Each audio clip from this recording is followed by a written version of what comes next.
According to the National Anxiety Center, anxiety has become the #1 mental health issue throughout North America. It is estimated that 1/3 of the adult population experiences anxiety and unwellness on a daily basis.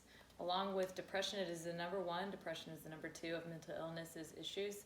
And the statistics have only raised within the last 5 years. When I was a sophomore in college, I went through a really hard breakup, and I was experiencing a lot of deep sorrow and depression. And because of that, I didn't even want to get out of bed a lot of days.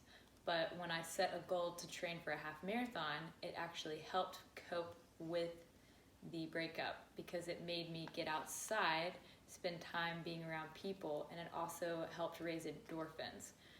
By more running, it helped me process the actual breakup. So emotionally, I was able to really think about it. Mentally, when I was psychologically and the chemicals in my brain were dipping to low points of anxiety and depression, they were raised and elevated because of the endorphins that were circulated when I started running and training.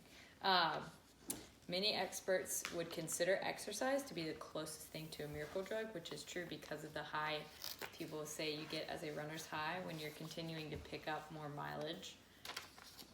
Allowing this to become a regular routine will help greatly improve your health and your mental ability and your emotional wellness overall.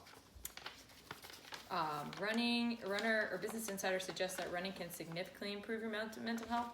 As a form of exercise, running can reduce stress, improve heart health, and even alleviate depression.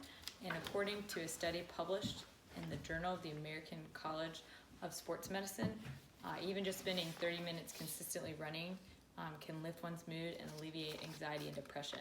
So if one sets a workout during their day just to run 30 minutes, it allows enough time for endorphins to kick in and for abilities for the depression to not be as high and the rates for that to not be as high.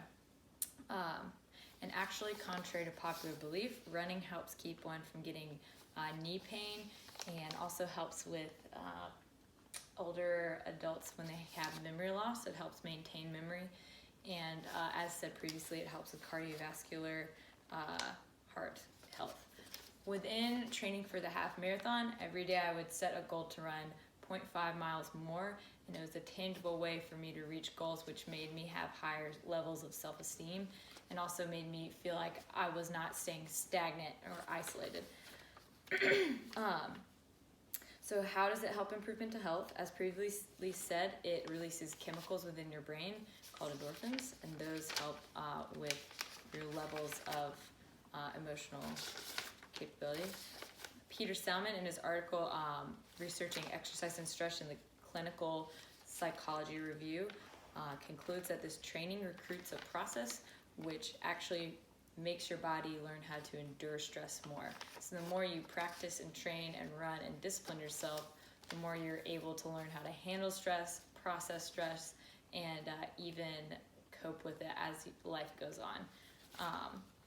Scientists even argue that our bodies are made and constructed and designed in ways that were made to handle long endurance runs, by the way that our hips are shaped, by the way that our feet are arched, and the way that our legs are made. So even the way we're formed helps us in running. So not only does it help with mental health, it helps in your body's stability. It actually helps grow muscle, not tear muscles, which is a popular belief for runners. It also helps maintain being able to be in contact with others. When you're running, you're always somewhere around someone. Even if you're in the woods, you're outside seeing things or around things. Whereas refraining from exercise keeps you isolated. There are even running groups on campus with certain colleges that I have thought about going through and like running clubs. So that was always helpful. Running also allows you to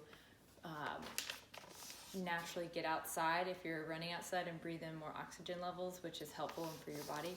It also helps create a better structure for eating because you have to eat certain foods that help you endure a longer run. So it creates a habit of healthy eating as well. So overall, running and cardio exercise helps with mental and emotional health, and it also helps benefit one physically and helps through all of those processes in different ways. Wow. to be sitting here. It's fine. I didn't know that. No, I it's thought fine. you said you already got it. It's fine. It doesn't Here. matter. It's fine. It's fine. Oh no. I know.